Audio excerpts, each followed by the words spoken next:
Philanthropy in Focus, baby. Your boy, the one and only, the nonprofit sector connector.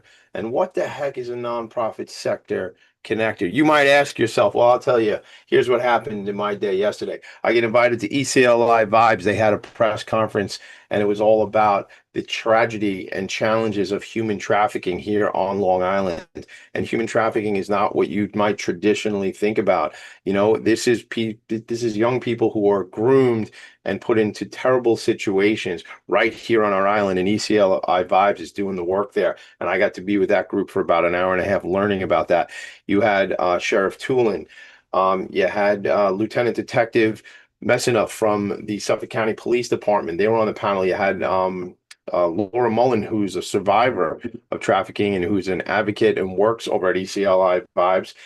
You had from Social Services, you had Annie O from Long Island Social Services, Suffolk County Social Services, and then you had Fetty, who's one of the founders of ECLI many years ago, who is a co-founder with my friend Jennifer Hernandez, who was on this show just a couple weeks ago here on Philanthropy and Focus. So that's what you get to do when you're the nonprofit sector connector. Followed up by jumping in my car, my hot rod, my red Nissan Sentra, and cruising over to Pronto, Long Island, where Allied Foundation was celebrating the 4 millionth diaper that Allied Foundation has donated to families in need. So that's what I get to do. And then I get to shoot into Manhattan last night for an opportunity with the Sattel Institute, where I'm going to be doing some cool consulting work around corporate social responsibility and that spot where businesses and nonprofits collaborate. So that's my life, and I'm grateful for it. I get to hang out with nonprofit people each and every day. Guess what? Guess what we're going to do? We're going to do another episode where I came all the way up here to the attic, and now I have two friends from St. Vincent de Paul of Long Island. So shout out everybody. Trish, I don't remember how we first met, Trish Rongo, but I know I met you, and we ran into each other at a couple events. You introduced me to Thomas Abate, who's here with us. We're going to have a dialogue. We're going to learn about this organization. Trish, do you remember? First of all, good morning to you both. Good morning, Tom. Good morning, Trish. Morning. Thanks Morning. for having us. How you're welcome. How did we meet, Trish? I don't remember. Do you? Probably at an Association of Fundraising Professionals event, because you were always involved and a great supporter of the organization. Could be that. Yeah. So we probably, I saw your energy and was drawn immediately to find out who this connector guy is. And, Stop. I mean, go on. yeah. That's funny. But, and I actually emceed the AFPLI event, Association of Fundraising Professionals, Long Island, last November. And it's always on a Friday.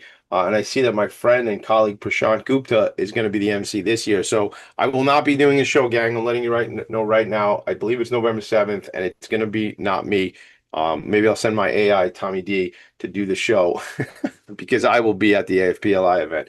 So let's get into this. I really want to learn about the organization, but as I said to you both, and as we always do, it's about the journey of the people I'm talking to. So I have a bunch of notes. I'm not going to really refer to them much, but they're there more for me to just know if I want to pull a question or two from that. So I really want to go into this. What I thought we'd do is, Tom, I thought you could really start us off with, like, from a high level, the society, the St. Vincent de Paul Society, specifically as it relates to Long Island, just to kind of set some context there. And then I want to hear your story, and we'll bounce to Trish's story, and we'll go from there. So what is the St. Vincent de Paul Society? Tell me about that. What we are is a group that operates within the Diocese of Rockville Center. That's how the organization is broken up by Catholic diocese. We have the privilege of having almost 1,200 volunteers that go out in the communities every day. What kind of makes us different is we go to visit people in their homes. We go in twos. We sit down with them. And the reason why we do that is to start a conversation. It's not a one visit and we're done. We want to take the journey with you that you're in a better situation. And it also affords us the ability to see what else you might be needing. Somebody might be asking for a heating bill or oil bill. Right. And you go there and you see the kids in the winter that have no coats on. They're sleeping on the floor. All right. So it's more than what you think. Yeah. So we can do a more comprehensive fix to help them get through the tough time they're in. So, but separate from the diocese, but in collaboration with the Diocese of Rockville Center?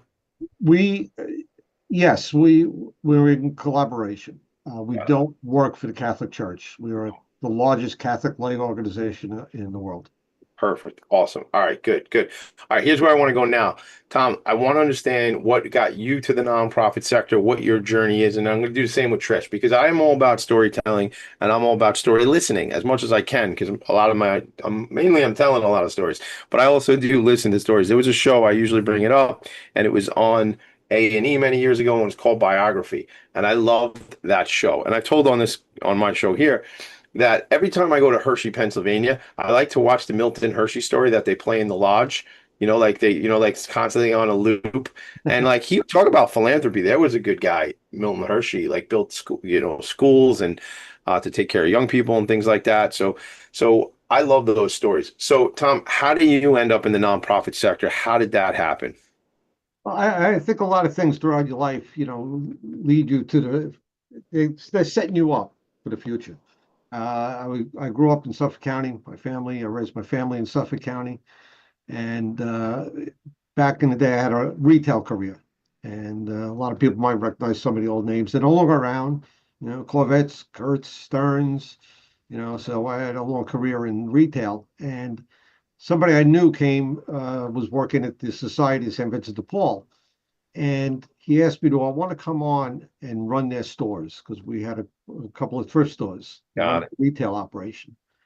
And I said, you know what? The other business was constant mergers and what have you. So I said, yeah, I'm going to give it a shot. Yeah. So and it was the best thing I ever did. How Uh, long ago was that? that was in 1999. So interesting. So do you remember so I grew up in Franklin Square. So do you remember TSS? Yeah. You remember that like where the Home Depot is in like Elmont? Yep. I, Yeah. I I mean that's a throwback. Shout out to Long Island if you know, you know, you know what I'm saying, but you got to be from a certain generation. But like Yes. that's and did you say Gertz? Yep. Like down in Jamaica? Yeah.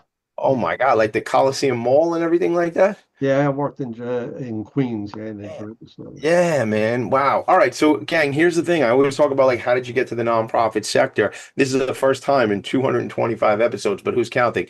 But this is the first time that it happened that way. So you got drawn in by the work you had done, in the retail space. Right. And then what struck you? Certainly, running stores, you had the operational work and things like that. But then all of a sudden now you're leading the nonprofit organization. So what was the transition or the change, how that went? You know what? The way I was looked at it when I was with the retail operation, you just have these meetings at the national level, and then you would always hear the phrase, "Well, do you want to tell the stockholders that?" Uh, And and I came here, and the stockholders were now the people we're helping. So, like I said, I slept a lot better at night knowing we're helping people. I'm not worried about the bottom line performance. Was about who we're helping. You know. yeah, yeah, I love that. I love that. And so I laugh about that stockholder thing. I've worked for large companies in the past, and every 90 days I got to report to Wall Street and that whole thing. And I just go, here's a spot where I get myself in trouble. I feel it already. But like what if our whole world was just based on supporting the stakeholders, meaning human beings? I said yesterday I was with ECLI Vibes, and there's so much need as far as education and supporting people in this trafficking situation. And then there's so much need as I shout out Prontos and Allied Foundation, my friend Heather Edwards, 4 million diapers. God, if we could just focus on that and bringing people what they need instead of like, oh my God, here he comes. Here comes the soapbox, Tommy D. But like Madison Avenue trying to sell us more stuff. Like, how about getting people the basic needs? Trish, I see you smirking, I see you smiling. How does what I'm talking about land upon you, man? We're just trying to help people, right? Yeah, well, I mean, the state of the world right now, it's a little sad. I'm watching my, adult children struggle. Um, there's so much negativity in the world that, thank you for having a show like this. Thank you for highlighting the good work that people do in the community, because we need to focus more on that. And I'm really proud to be working for an organization that makes an incredible impact on the Long Island community. Yeah. I'm looking back at my notes and things like that. You have experience in the development space for a long time. So what was it for you? Like, how did you get drawn into this important work? Like you're pointing out, unfortunately, there is a lot of chaos going on in the world right now, and it's difficult. And I was listening to something last night because I'm always listening to something. But like, if you want anybody, I'm not speaking to the three of us, I'm speaking to everybody. If you want to find like negative and bad vibes and all that kind of, it's there for you. I promise you, you can go get it. And if you want, I bought this notebook the other day. If you want this, good vibes only, then you can, in this cool notebook, like, it's just a regular composition notebook, good vibes only. And it's mine, gang. I don't even know. I think I got it at the Dollar Tree. Shout out to Dollar Tree. Um, I have the so same one. yeah, yeah, you have one like that? Yeah. I Dollar don't Tree.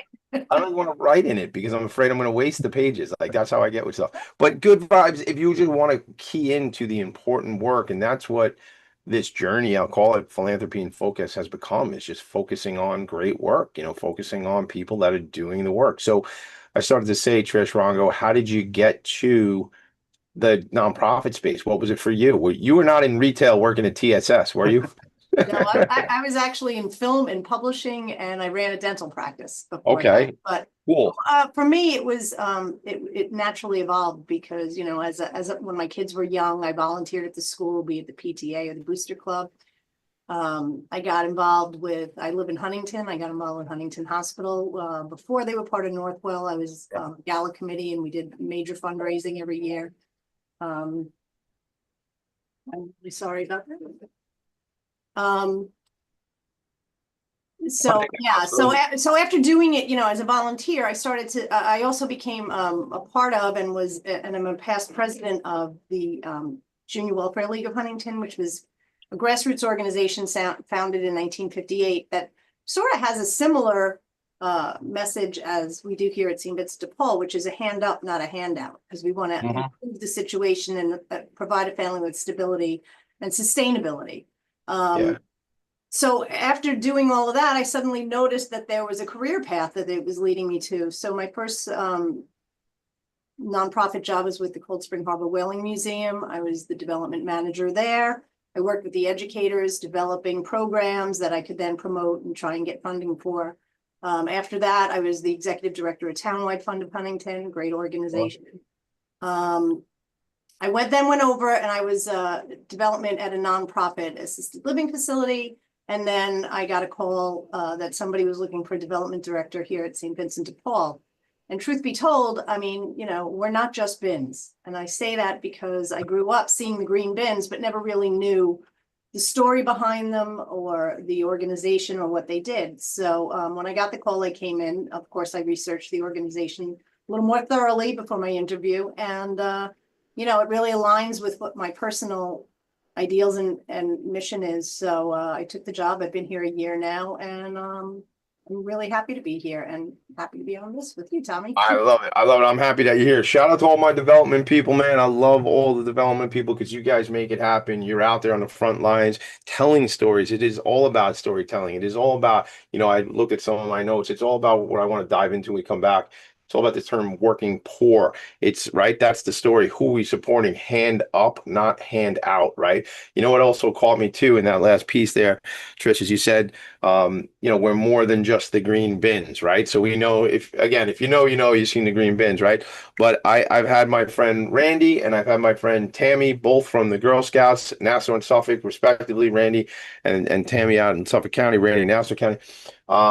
We did one episode here called More Than Just Cookies. Talk about the Girl Scouts. I think it was when I had Tammy Severino on, and it's like, it's branding is great, but it's also we gotta, we're not just green bins. So we're gonna get into all that, the important work that you're doing, what's upcoming.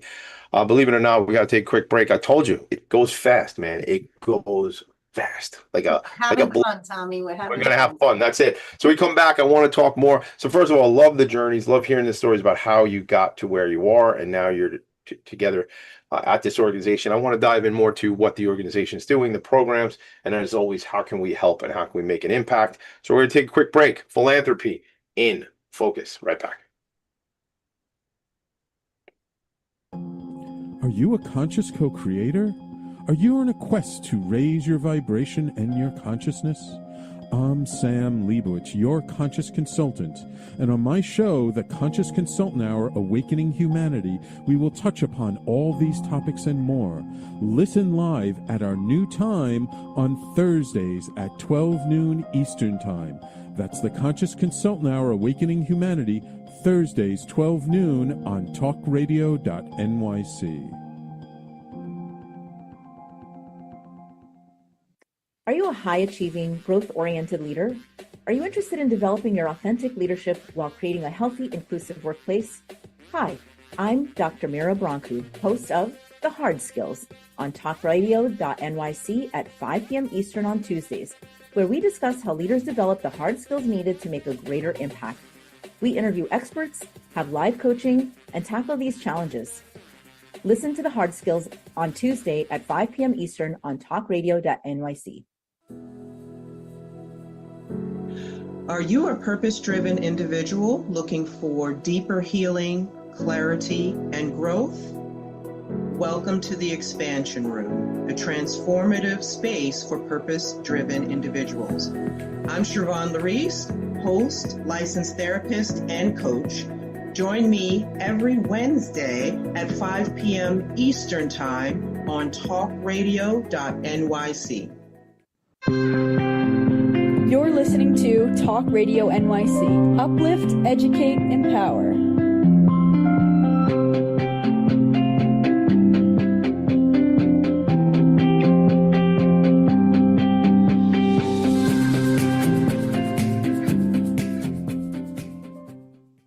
Nonprofits need connections to move in good directions.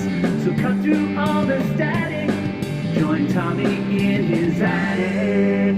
You know, it's funny. I consider doing the show in other places, but I've trained everybody now for all these 4 years that I do the show from the attic. So, I mean, even after like my family and I, 20 years from now, may sell the house, I might have to rent out the attic from the new owners of the house so I can come back and do the show. We are on a plan of doing 5,000 episodes of Philanthropy and Focus. I need your help, world. So if you're connected to a nonprofit organization, if you sit on the board of a nonprofit organization, if you drive past a nonprofit building and you say, hey, Tommy, you should interview those people, so let me know, because it's all about my network, making connections. So I just had to look up St. Vincent de Paul, the actual person. Focused on focused on helping people who are dealing with poverty is a big part of the organization. But obviously I didn't read it during the break because I pulled it up and didn't get deep enough into who St. Vincent de Paul was. But he was abducted and put into slavery, and he was in France. And do you know some of the story, Tom? Maybe you can tell me. Yeah. Well, he had a very interesting life. He hung out with royalty. And to what you just said, it was also a slave at one point, and and you go back to nowadays, you drive your car, you complain about the traffic going, 30 miles. Right. These people were all over Europe, England, they were everywhere. Right. So they had tough lives. Sure they did. But they got their story out there. And he actually didn't start the charitable side. He did a lot of charitable work. It wasn't until about 190 years ago, a bunch of college students in Paris. The main person was this person, Frederick was him, and him and like 4 or 5 of his college buddies got together and said, how can we help? Because there was all the poverty, the revolution was going on. And they got together and they started helping people in the neighborhoods in Paris. And then they all put their heads together and formed this organization 190 years ago. Right. And it was and then he became the namesake for the organization based on the tenets that he lived by, and then would work. Never doubt that a small group of concerned citizens can change the world. In fact, it is the only thing that ever has. Margaret Mead, right? I mean, gang, if you want to make change, do the thing, honestly. Not to get up on the soapbox again, but like if you want to try something out, just try the thing out. Like, let's say you wanted to do a show called Philanthropy and Focus. Well, you can't because I already do. But let's say you wanted to before I did. And then don't go around talking about it for 2 years. Just do the thing. Like, I mean, it's it's impactful what you guys want to do out there in the world. Take some shots, take some chances, and look at that. Now this society is all around the world doing great work, right? Without some folks making that decision, things don't change. We're 155 countries, 2 million volunteers. That's awesome. That's I shared locally some of the numbers. I pulled it up while we were at break, but just the impact that the organization has made on a local basis. I'll go through those numbers, but tell me about, when I grabbed something I said before we went to break about the working poor, and that was something that you all had submitted to as a focus area. Tom, what does that mean to you? And Trish, jump in obviously as it relates to this too. I think on Long Island, the working poor is a different classification. You'll find a lot of other places around the country. I mean, on average, it's $120,000 to stay above the poverty line when you $140,000? $120,000 $120,000. Okay. to stay above the poverty line on Long Island. Federally, it's $30,000 to poverty level. Wow. So, I mean, it's not exact science figuring out Yeah. that number, but that's the average we use. That's why people can't, that's why we're losing all our young people. Can't stay on this island, man. It's out of control, the cost. Yeah. Yeah. And why I think that's also why you see for your show, it's a great thing. Long Island, last count I heard was like 1,500 nonprofits. Yeah. We're on a fairly small island. Yeah. Yeah. There's some big it's cities quite- that don't have 1,500 nonprofits. Yeah, it's quite long though. Yes, it is. But as far as that working poor, that Tom brings up a good point. $120,000, you're poor on Long Island, Yeah. which is a unique situation for this part of the country. What we try and do and what our sweet spot tends to be is those working families who are struggling, where a crisis can arise and they're derailed. Yeah. You're out of oil, but if you pay the oil because you have a $500 gallon tank, how are you going to pay your rent? So there's times where or a medical emergency, or your car breaks down. Now you can't get to work. If you can't get to work, you can't pay your rent. They become caught up in this cycle of struggle. So what we can do is we come in. Now they go for government assistance and they're told they make too much money because of course all the government things are based on, the national average, and we're not anything like that here.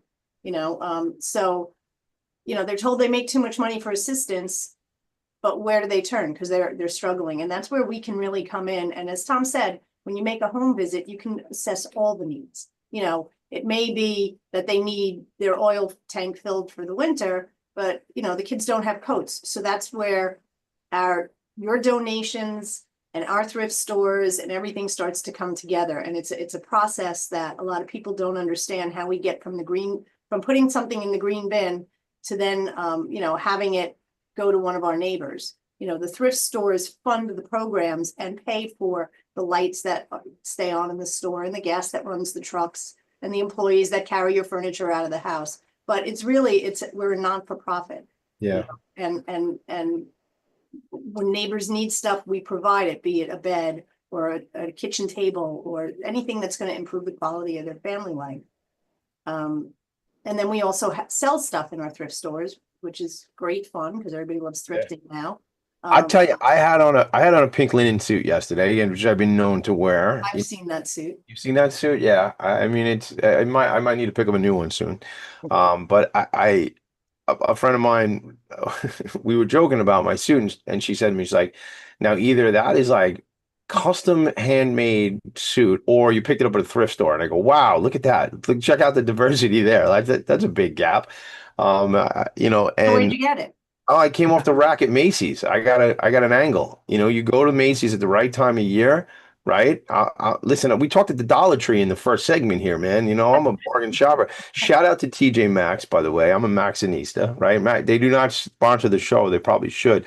TJ Maxx, if you want to sponsor the show, text me. But it's like it's about like there's opportunities out there to save some money and cut some cost. And I go to Macy's, I buy those suits when they're when the season's over, man. And then when you're done with your pink suit, you can donate it to us. I like that. I mean, I'm thinking, man, maybe you got some other suits. I gotta hit one of The stores. I'll be honest with you. I could take out my phone right now and show you a dress that I just wore to a bridal shower at a country club that I got at our thrift store. So I need, so I'm being honored later this month, September 26th. I'm being honored by Options for Community Living it's called it's called Death of a Gangster, a mafia marriage murder mystery, kind of set the scene the 1920s, right?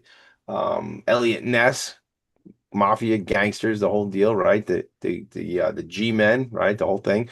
So I need a suit, probably a pinstripe suit. So I need something, I don't know, I need something that was donated to you guys in like 1927. So if you you got to take me to that part of the store where I can pick up like a proper gangster suit. So we'll deal with that later on. But if I did want to go to one of those stores, why don't you tell me where some of those stores are, these thrift shops? I will tell you where I know where there's one, where my alma mater is, class of 1996, Chaminade Flyer right here for everybody. So right over in Garden City Park next to Mineola, where the Nod is just taking over that entire neighborhood over there.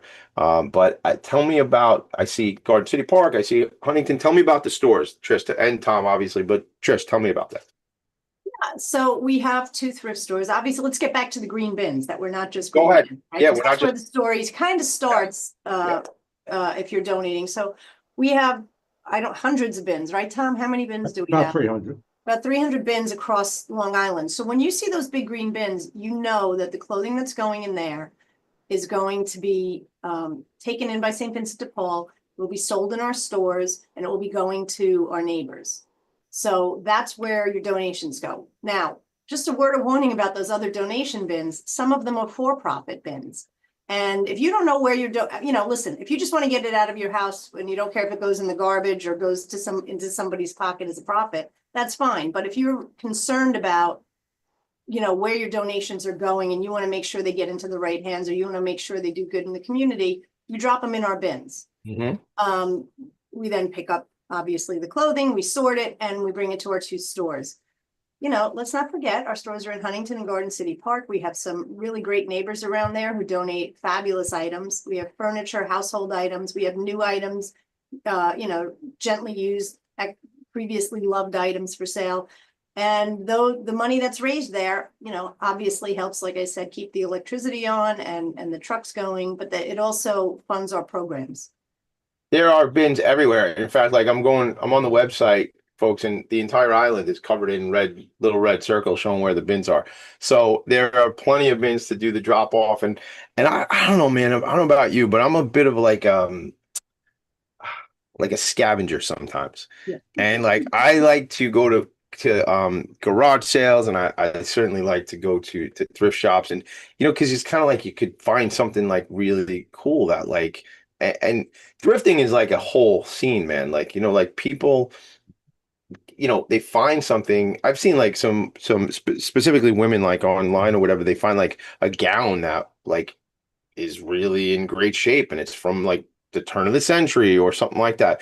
And we just got a bunch of gowns. We worked with a lot of community partners, and Huntington just had town of Huntington had their Project Prom, and they received so many donations, they shared some with us. So we're going to be putting out a whole section of formal wear in our stores. So for quinceañera or bar mitzvah, or mother of the bride, mother of the groom. I mean, we're going to have, and some of these gowns are new with tags, and I went on and looked, and they're around $900 dresses. Ooh, baby, yeah. You could actually, I would highly recommend looking for your formal wear at our stores before you go hit the department stores. I love that. I love that. The trend right now is the young kids are thrifting. They're our biggest customer right now, especially the girls. And Why is that? What are they looking for? They're looking for the retro look. Yeah. It's taken off in the past 2 years. You use that word.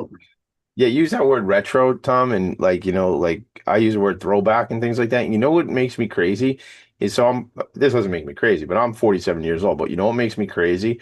That music that was like my era that I grew up is on like CBS 101.1. like it's an oldie, like talking like retro, man. Like it used to be doo-wop, right? It was like, it was like the Beatles was like on CBS, and again, huge Beatles fan, love it. But that's classic music. Like, come on, the stuff from like the 90s is now classic, and you do the math, it is, I guess, it's 30 years old, this stuff. But It's just, man, Mother's Little Helper by the Stones. What a drag it is getting old. Yeah, not kidding. Kidding. No, no kidding, right? No, So I want to go to this thing about you say, and we'll go to break in a sec. Actually, this is what I want to do when we come back from break is what you mentioned when these house visits. So I want to understand like programmatically what the organization provides because I'm hearing pieces and it's like we're bridging the gap, my words, but we're bridging the gap where people have a shortfall and stuff like that. But how does the organization serve the community and what does that look like from a programmatic perspective? How's that sound when we come back? right. Great. Good, I like that. We'll be right back.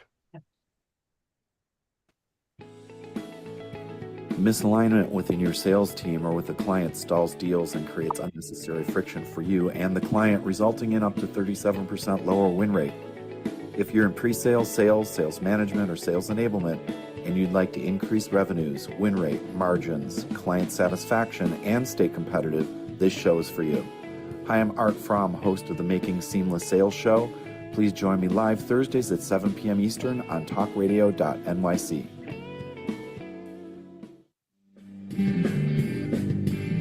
Hey everybody, it's Tommy D, the Nonprofit Sector Connector, coming at you from my attic. Each week here on talkradio.nyc, I host the program Philanthropy and Focus. Nonprofits impact us each and every day, and it's my focus to help them amplify their message and tell their story. Listen each week at 10 a.m. Eastern Standard Time until 11 a.m. Eastern Standard Time, right here on talkradio.nyc. Hi, I'm Linda Marsanico. The A Train to Sedona is a memoir about my journey to love and compassion. It's also the name of my new broadcast on Wednesdays at 12 noon. When we are spiritual, we embrace possibilities and ideas, which strengthen our mind, body, spirit, health, and wisdom. On the A Train to Sedona broadcast, I plan to interview guests who embrace these expansive practices. Join us on Wednesdays at 12 noon on Talk Radio New York City. You're listening to Talk Radio NYC at www.talkradio.nyc. Now broadcasting 24 hours a day.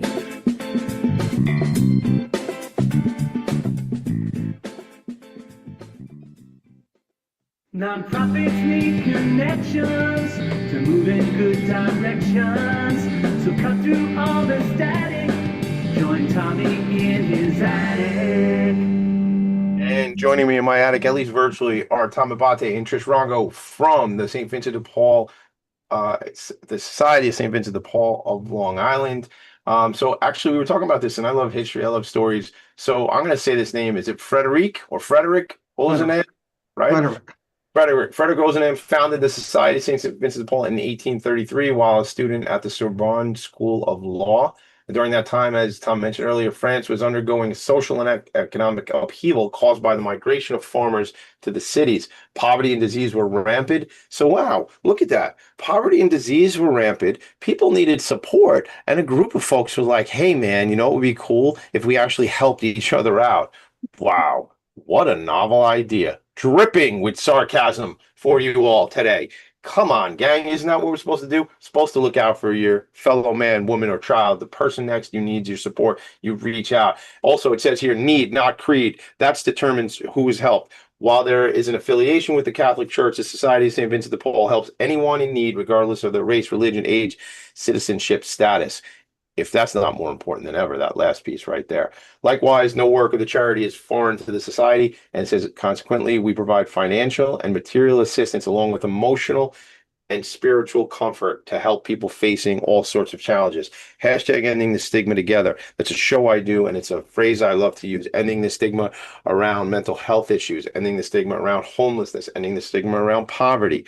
All of these things are critically important, and it's friends like you two that come on this show and hang out with me and tell me these great stories about the work you're doing. So a big part of this, and I was looking on the website, by the way, if you are only in listen-only mode, go to svdpli.org, svdpli.org.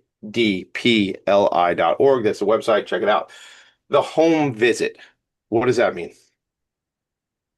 Well, when the people contact us here or through the website on the phone, or they go to their local parish and they say they need assistance, what have you, there may be more than us at the parish to help. There could be the Catholic Charities is there, we're there, and we don't try to do each other's jobs. We work together, so we're not duplicating services. And we will send two people to their home or their apartment. And unfortunately, nowadays we're doing visits to people living in their cars. Ugh. So we go to the home, like we said earlier, and it gives us a better picture of what they need. Some people, they don't even need anything. They just want somebody to talk to. Yeah. You just want to have a conversation, and we gladly do that. We'll spend time with them. We'll go back, see how they're doing. But with the need, we have a lot of programs. We can easily get you clothing. You can take your whole family to the store, pick out the clothes you want so they fit and what have you. You pick out your own. If you need furniture, bedding, mattresses, sheets, we deliver all of that right to your house. But there's so much more we do.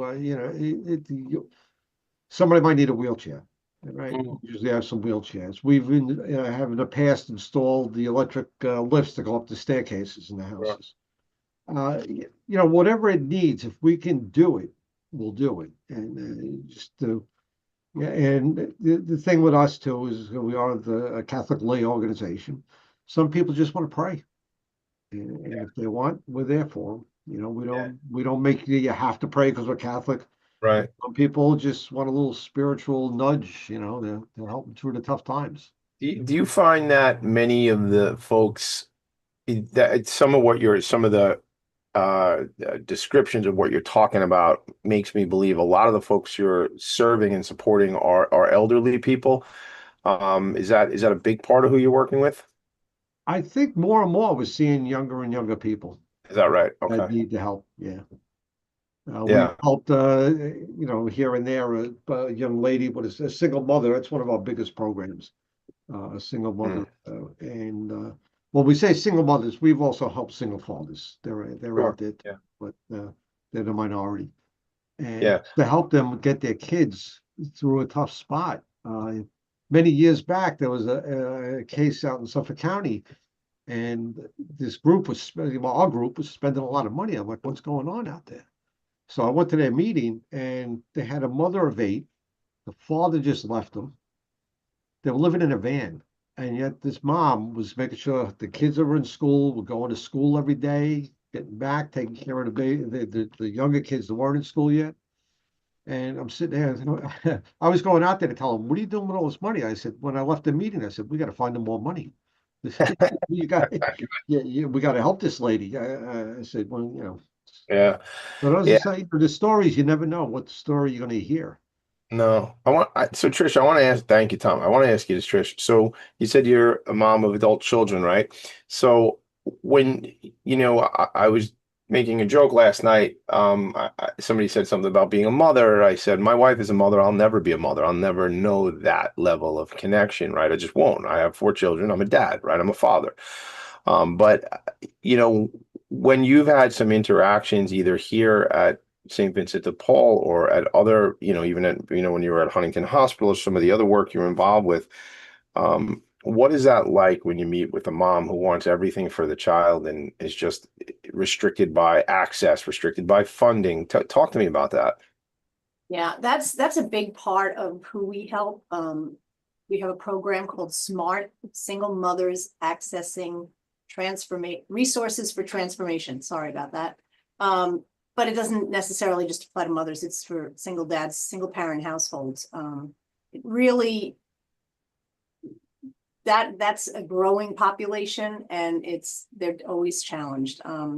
There's nothing a mama bear won't do for her cubs, right? Yeah, So do you imagine having those 4 kids of yours, Tommy, and not being able to provide for them, even the basic needs that they need? I mean, maybe you can't get them a PlayStation or an Xbox, but what if you couldn't get them a winter coat or shoes or, I mean, that would just kill you. I mean, what it does to a woman emotionally inside, I'm blessed that I haven't had to face those tough decisions, but I can't imagine what that's like. And I have a lot of compassion for the moms that are out there doing it all, and we really want to support them. And the dads that are doing it on their own.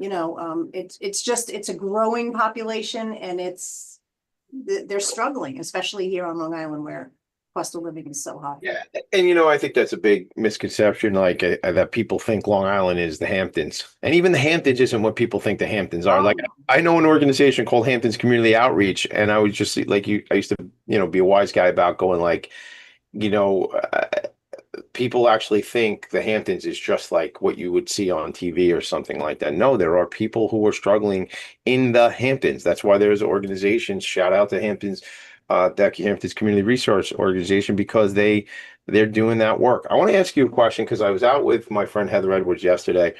Um, how often do you come across the need for diapers? And do you have a good connection there?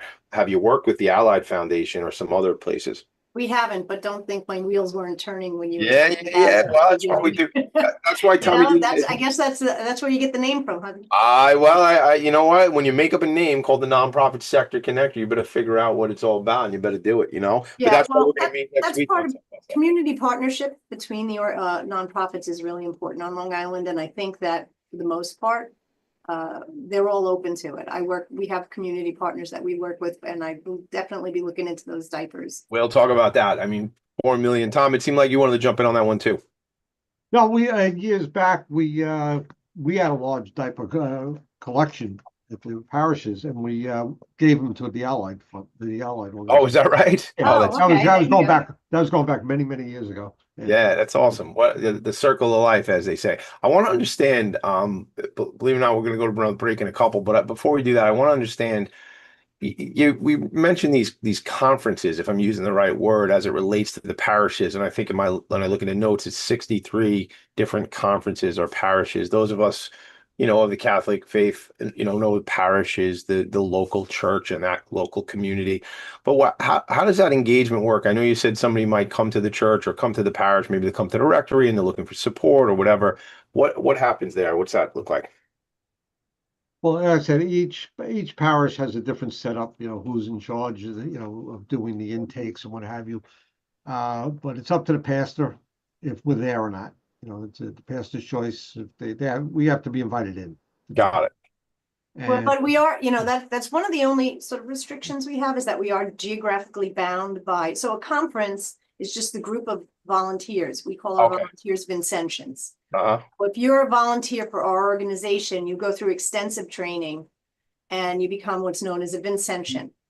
Vincentians form together and make a conference within a parish. Okay. Only limit that I've come across, and I said I'm only here a year so far, is that we're bound by the geography of the parish. So we're unfortunately unable to help people that are outside of the parish that has a conference. Not every parish on Long Island has a conference. We would love them to. If there's any pastors listening and you'd like to start a conference, please reach out to us. I always love this word, Monsignor. So shout out to all the Monsignors out there. I always like saying that word, Monsignor. As a Chaminade boy, I think that's what it was, man. I don't know, but I remember being so I was a bartender for a long time, and we would sometimes, "How you doing, Monsignor?" Like why we were calling each other Monsignor, I have no idea, but it was it's just one of those words that I like saying. So. A good word. So all the Monsignors give us a call. So yeah, but that's really important, Tommy, that the people that we're sending out there, the 1,100 volunteers that we have, or 1,200, are all extensively trained volunteers. That keeps our administrative costs low. That means when you give to St. Vincent de Paul, the people that are out there with boots on the ground are doing it out of the kindness of their heart and not to fill their pockets. So that allows us to think about how much more money, if we're not paying salaries, we can give back to the community. I mean, I'm telling you, we're the best kept secret on Long Island. Well, I just want to shout it out that, it's amazing.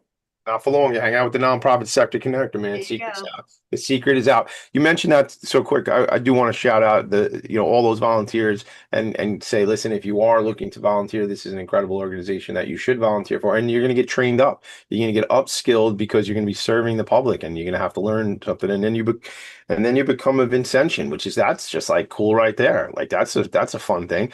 I want to ask your staff though, and then Tom, I know you want to jump in on something, but staff wise, how many staffers do you have across the whole footprint of the organization?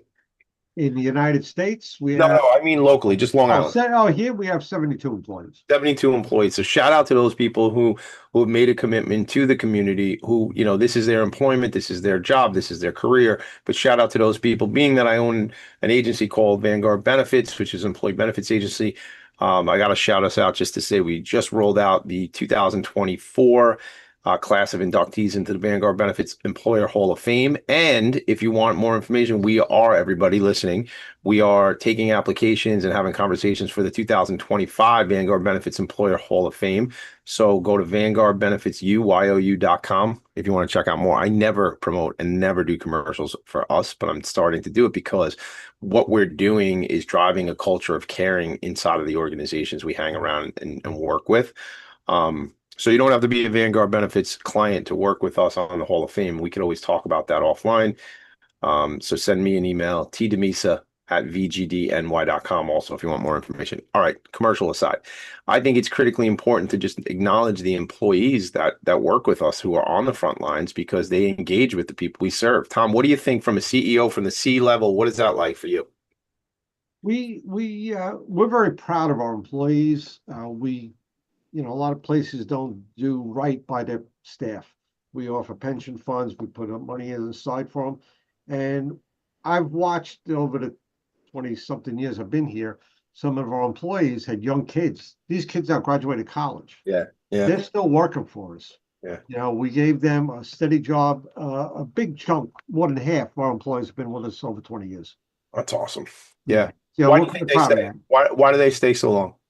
Because we take care of them. It's not a hostile work environment. We don't start yelling at them, all the time. On occasion, something will happen, but day in and day out, we do right by our employees. Do you have any open job recs right now? Is there anything you're hiring for currently? And we're always looking for truck drivers. That's like the past since COVID. That's been the toughest job to fill anyway. Is that right? All right. Well, so what would that be? CDL? No, non-CDL. Non-CDL. Yeah, we just want the trucking experience though. Okay. Gang, you heard it here first. Go to svdpli.org. If you are a truck driver, have that experience, and you're going to work for a great organization who cares about you and is only going to yell at you sometimes. Yeah, no, I mean, I have to say that, I'm the newest employee here. It's a wonderful work environment because everybody is committed to the mission. Yeah. In addition to having a comfortable and pleasant work environment, everybody here, you could just, the conversations, the way everybody interacts, the staff support when we have an event is incredible because everybody's really, committed to the mission and believes in it. Because what's not to commit to? We want to help each other. 100%. Let's help people. There's nothing to not like. You mentioned events. So like if I had notes, I would think you were reading my notes, but I don't, so I don't know where. But we're going to talk about events when we come back. We'll take a quick break. We'll talk about events. I know you have a walk coming up. In fact, I just got asked to MC a walk for the Mental Health Association in Nassau County, which I believe I do know it's October 4th at Jones Beach. And it is all about mental health. And, that's kind of like when you talk about mental health to Tommy D, you kind of win me over pretty quick. But we're going to talk about events that your organization has, what's upcoming, how we can help. We'll take a quick break. I told you it goes fast, man. We run out of time. We do not run out of words. We run out of time in this show, not words. We will be right back to close it for everybody.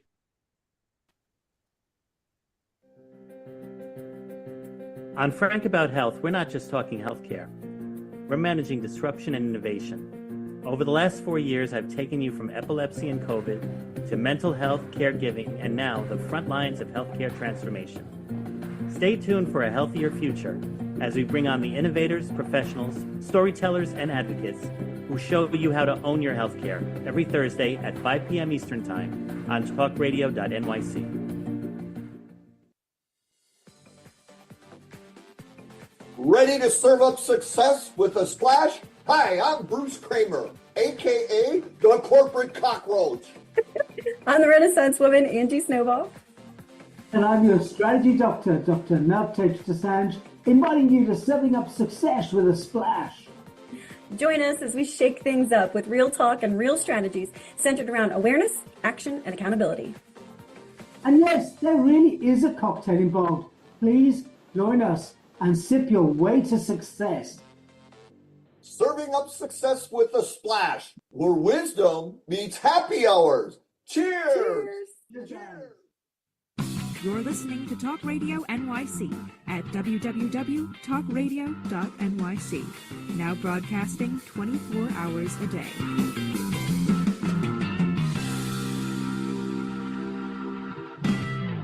Nonprofits need connections to move in good directions. So cut through all the static. Join Tommy in his attic. We are back. We are back. All right. So September 27th, 2025. Actually, that is the morning after. The morning after. That is the morning after. I mean, I hope I'm still with us here on this plane, because it is Death of a Gangster, and I might be the victim at the murder mystery event at Captain Bill's, where I'm the honoree. Shout out to Options for Community Living, September 26th, out in Bayshore, Captain Bill's. But the next morning, if I still am here, I would like to be at Hexter State Park. So that's the most impending event that's coming up for you all. Trish, tell me about that. What do you need from a development perspective, sponsors, volunteers, etc.? So it's called the Friends of the Poor Walk, and it's an international event. It's recognized by all the St. Vincent de Paul conferences and councils across the world. We are the largest walk in America. Is that correct, Tom? I believe that. With the St. Vincent de Paul walk in the, yes. Yeah, we're the largest in the US. We will be walking at Hexter State Park in East Islip on September 27th. It's a great walk. I really love the space, because you start out in the woods and it's all nice and woody, and then you go out and you're along the Great South Bay. It's an absolutely gorgeous trail to walk. So we hope we could get a lot of people to come and join us. You can register by going to our website at svdpli.org. You can call us here at the office, 516-822-3132. And or you can scan the QR code on our flyer, which is also on our social media. We're on social media on Facebook and Instagram. All the information's there. We raised about over between 300,000 and 400,000 last year. Tom, do you At this walk? Yeah. Yeah. And so and the conferences, fundraise on their own level. So the money they raise stays within their community. So all these conferences come together at this event. So you got a lot of almost like teams where they're like focused. Got it. So cool. Yeah. But we really want to invite, the corporate world, the business world. I know there's a lot of push towards corporate social responsibility. This is a great way. We have ways to build teams. We have ways to come and have, you can promote your business at our event. So there's stuff for business, there's stuff, and we also need volunteers. So the walk is really big. It's on the 27th. It's a Saturday morning. It's going to be gorgeous weather, I'm told. It is going to be gorgeous. It is going to be gorgeous. I got the same deal you got. Hey, look, an organization, again, it's a lay organization, right? It's Catholic lay folks, but again, we do got to get a connection here, right? So you can send a couple novenas up and make sure the sun is shining that morning. And again, I mean, I'm thinking I just might sleep somewhere down on the South Shore, because to come all the way back up north and then come back down south, I might have to figure this out for me, because I'll be down that way. Shout out again to the great work you all are doing and that walk, and I want to be there. I just have to figure out the timing. But it's so awesome. It's great. It's just, we had probably close to 1,000 people last year. Everybody gets their t-shirts. We provide there's music, it's just a really fun day. And funny you said, when that money stays right in your community. We're not taking anything off the top. Yeah, that's great. That goes right to the people in need. I love that. So speaking of t-shirts, by the way, shout out to my t-shirt, Philanthropy and Phocus. But talk about t-shirts. Tom and Trish, you were telling me earlier that if somebody gets on a regular subscription and commits to donating $20, now you can donate much more than 20 if you want, gang, but $20 a month, you get a free Neighbors Helping Neighbors t-shirt. And I'm going to I'll share what Trish sent me, but tell me about this program, Trish. So we've had monthly giving, but we're trying to relaunch and rebrand the program to bring more people in. By donating $20 a month, by committing to that, we send you this amazing t-shirt. It kind of highlights what we do. With food, utilities, clothing, everything we provide for people. But, monthly giving is the best way to support a nonprofit, because it creates sustainability. It allows us to react quickly in emergencies. It allows, it's just, we're able to continue the work without ever having to worry about the deficit. It's really, so we just jumped on the t-shirt bandwagon and we said, come on, people, give us get onto our monthly giving program and we will be happy to send you this beautiful t-shirt. And we hope to see lots of them walking all over Long Island. I want one, and I got to get sorted out. I'll go downstairs and grab my wallet and sign up for this. It says $10 a month helps a family put food on the table. $25 a month may help cover a utility bill. $50 a month can help prevent homelessness. Wow. A sudden job. This is the stuff that people are against. Sudden job loss, eviction and utility shutoffs, food insecurity, emergency needs. Gang, this is life. This is what goes on. Things happen. Things happen and people need support. And as far as I'm concerned, that's what we're supposed to be doing while we're on this planet, is looking out for each other. Tom, final word, final thoughts from you about the organization, how we can help you. Well, again, it's all in the community. We can always use more, as Trish said earlier, of essential volunteers. If you can, go down, visit your parish, see if we're there. We'd love to have you come in. How old can the volunteers be? Can the kids get involved? Yes. Good. Okay. Yeah. The one thing I always want to do is, to sidetrack for a second, is we have almost 1,200 Vincentian volunteers out there. And I always want to tell everybody, I want to thank them. You could have 200 people working in the office. Yeah. They do the work. Yeah. They're out there at night. They're out there in the morning.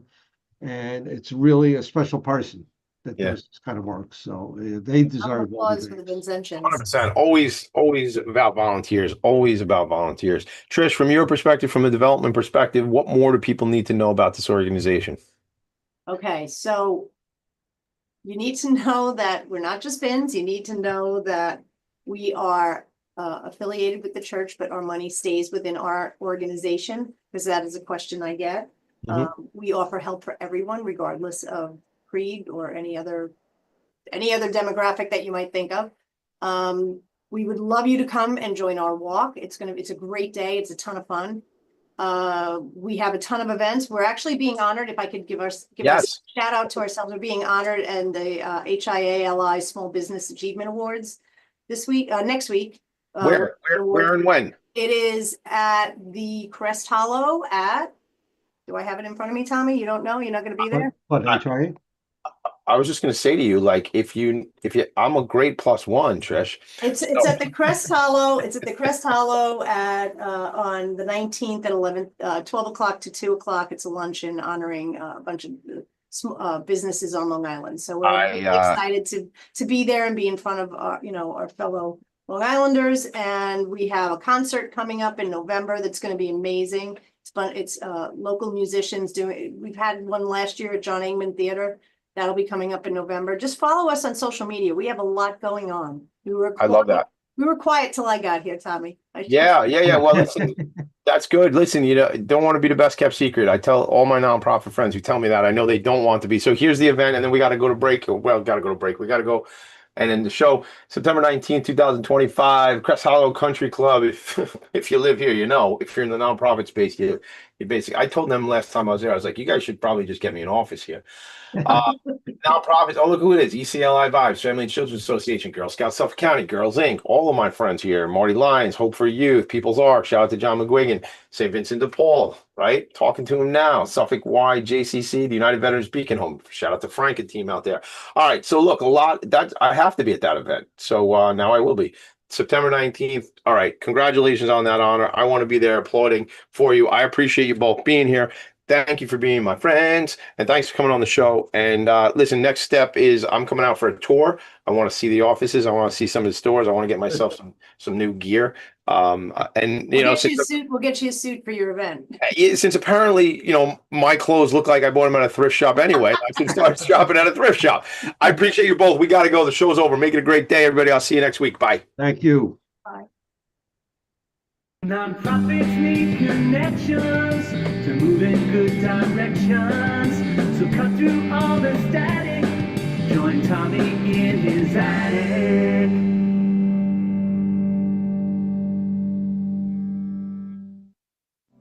You're listening to Talk Radio NYC.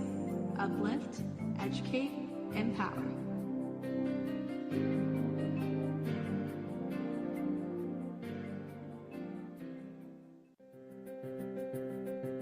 On Frank About Health, we're not just talking healthcare. We're managing disruption and innovation. Over the last 4 years, I've taken you from epilepsy and COVID to mental health, caregiving,